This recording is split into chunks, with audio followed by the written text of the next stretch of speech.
السلام عليكم ورحمة الله وبركاته. أهلا وسهلا بكم أصدقائي.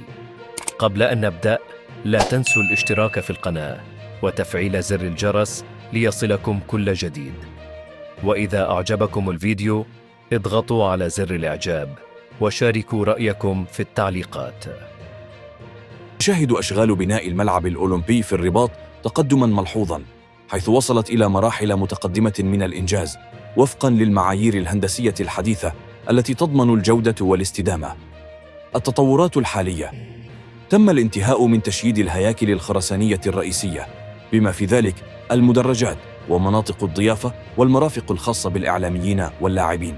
تم استخدام تقنيات حديثة في البناء مثل الخرسانة المسلحة عالية المقاومة والهياكل الفولاذية الخفيفة لضمان المتانة وخفة الوزن.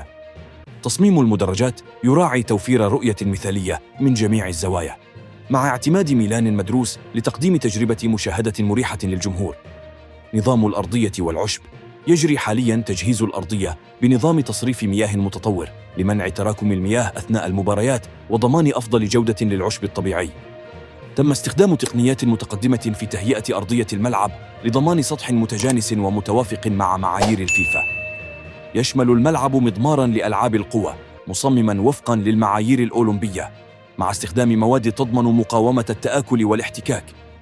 مع استمرار العمل بوتيرة متسارعة، يتوقع الانتهاء من الأشغال النهائية خلال الأشهر المقبلة، على أن يتم تحديد موعد الافتتاح الرسمي قريباً.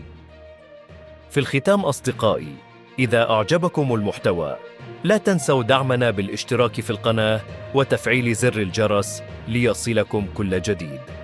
ولا تبخلوا علينا بإعجاب جميل وتعليق يعبر عن رأيكم في الموضوع.